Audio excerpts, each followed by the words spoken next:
स्वागत है आप सभी का। मैं हूं साहिल खान और आप देख रहे हैं साहिल की डायरी। हम पहुंचे थे गोरखपुर नौका विहार में और मिल गए यहाँ पर एक चाचा जी दहाड़ रहे थे। अभी इस चाचा का दहाड़ रहे थे गोरखपुर के बारे में। आप गोरखपुर में दहाड़ने की बात तो बहुत सामने स्पष्ट है और इस तरीके से स्पष्ट है कि इस गोरखपुर का नाम सुनकर लोग तकलीफ में पड़ जाते थे कि हम गोरखपुर जाएंगे नहीं। और आज के समय में भाई साहब आप ये देख लीजिए कि नौका विहार के अंदर में आप खड़े हैं। नौका विहार ही नहीं, टोटल गोरखपुर शहर के अंदर में लोग घूमने के लिए बेताब है।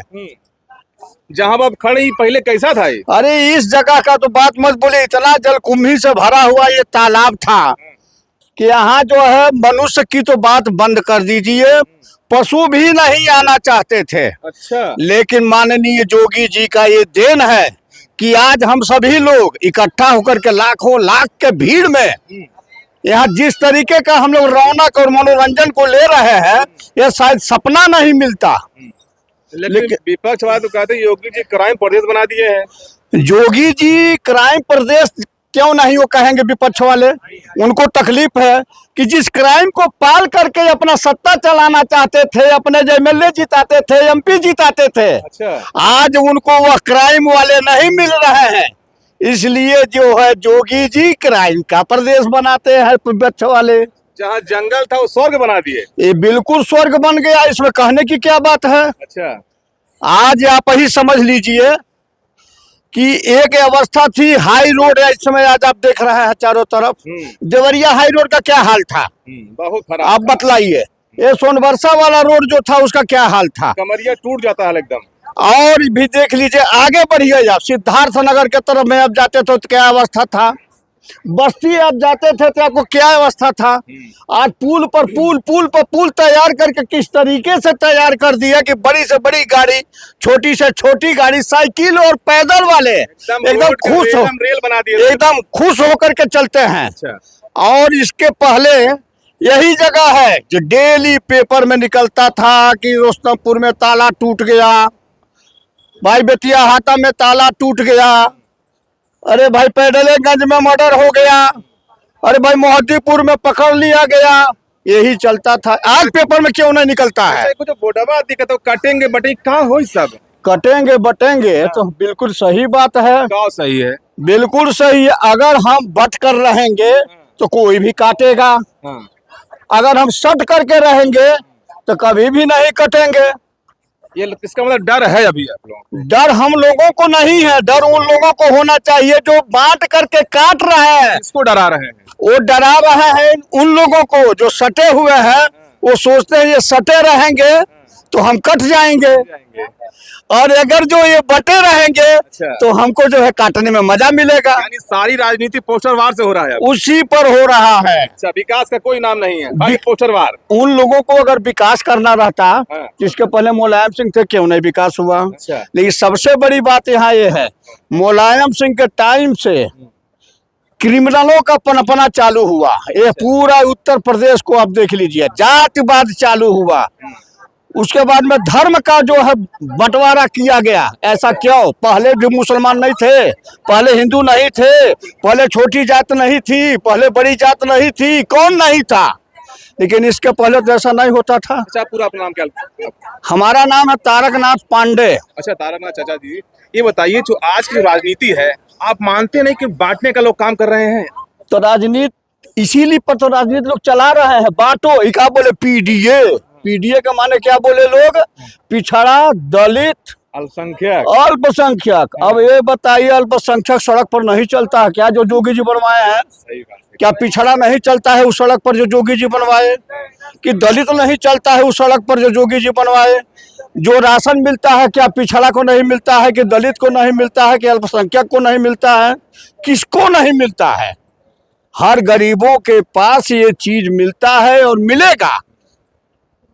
लेकिन जब सटे रहेंगे तो बटेंगे नहीं, तो काम जो है नेक रहेगा और अनेक काम भी होगा। वो तो कह रहे हैं जुड़ेंगे तो जीतेंगे, बटेंगे तो कटेंगे। निश्चित है, हाँ, जुड़ना तो जरूरी है। हाँ, किसी को मुसलमान कह करके अलग कर दिया जा रहा है, किसी को पिछड़ा कह करके अलग कर दिया जा रहा है, किसी को छोटा वर्ग बनाकर अलग कर दिया जाता है, किसी को कुछ कह करके अलग कर दिया। भाई ऐसा क्यों कर रहे हैं? देश तो एक है, हिंदुस्तान एक है, हर लोग हिंदुस्तान के अंदर रहने वाले हिंदुस्तानी हैं। बिल्कुल बिल्कुल, रग रग में हिंदुस्तान बसा हुआ है। जब हर लोग हिंदुस्तानी है तो हिंदुस्तान के अंदर में एक विधान, एक निशान, बिल्कुल, ये चलना जरूरी है। अच्छा एक बात और आज निकल सामने आ रही है कि देखा गया कि जो प्रयागराज में जो कुंभ महोत्सव होने जा रहा है, कुंभ में वहाँ देखा गया कि वहाँ मुसलमानों की एंट्री पे बैन सुनने लगा दिया गया 50 मिनट रहने। क्या ये सही है? ये ऐसा होना चाहिए? देखिए, मुसलमानों के ऊपर में बैन तो नहीं है, ये बात नहीं है। चल रहा, ये मुसलमानों पर बैन नहीं है, हिंदुओं पर कहीं बैन नहीं है। सबसे बड़ी सवाल है अपनी अपनी नीति और अपने अपने विवेक के ऊपर में बैन लगाने का सवाल आ गया है। आपका विवेक अगर ठीक नहीं है तब मुसलमान भी हैं तब भी खराब है, हिंदू हैं तब भी खराब है।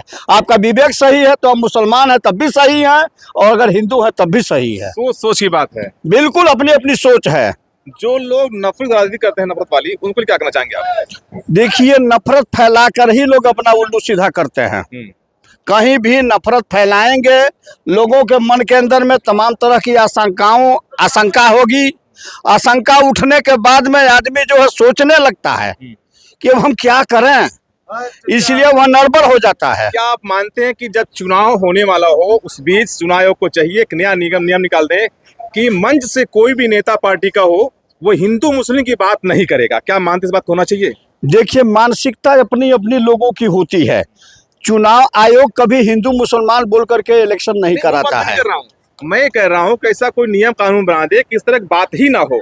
एक ही मंच से विपक्ष का वही भाषण दे, दूसरे पार्टी का भी उसी मंच से भाषण दे, पैसे का भी बचत होगा, नफरत भी नहीं फैलेगी। अब हमारे कहने का मतलब यह है कि उनको पसंद हमारा नहीं है, हमको पसंद उनका नहीं है, इसलिए पट सटेगा कैसे? रंग रंग की बात है, रंग रंग की बात है। वो बोलेंगे हम लाल हैं, वो बोलेंगे हमें आधा लाल आधा काला है, वो बोलेंगे हमें आधा नीला है आधा लाल है, कोई बोलेगा हम केसरिया हैं। अरे भाई, रंग कोई भी हो, तुम अपना रंग तो ठीक कर लो, उसके बाद में जनता तुम्हारे साथ तो है। जनता कभी पीछे नहीं हटती है किसी समय।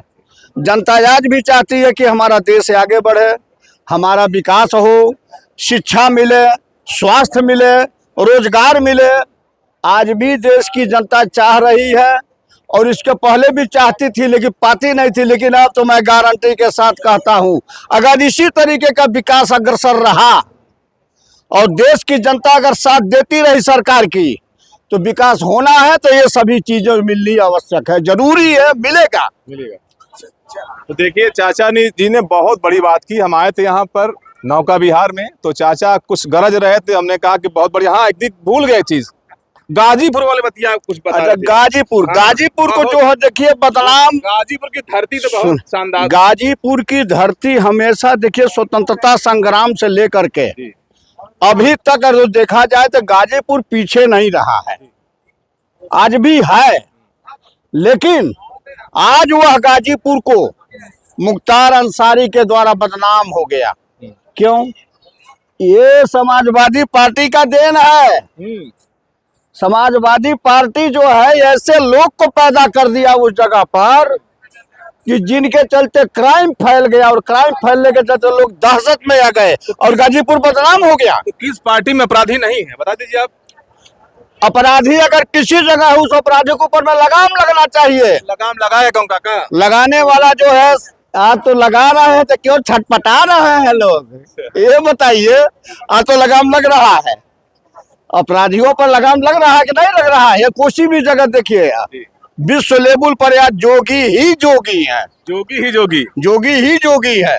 वैसे गाजीपुर जो है लोग कहते हैं बदनाम कर दिया अफीम खेती से, लेकिन मुझे जानकारी जो है गाजीपुर के हर एक घर से सेना का जवान है। गाजीपुर, हम तो बोल रहे हैं आपको भाई, गाजीपुर स्वतंत्रता संग्राम सेनानियों से लेकर आज तक गाजीपुर भारत के लिए लड़ा है, लड़ेगा, लड़ता रहेगा। हाँ, तो फिलहाल आपने देखा कि किस तरह से चाचा जी ने बताया गोरखपुर के बारे में। कभी लोग यहाँ पर आने से डरते थे, लेकिन आज गोरखपुर इलाका, ये नौका विहार है, ये बिल्कुल स्वर्ग जैसा है। तो आप बने रहिए साहिल किरारी के साथ। जय हिंद, जय भारत।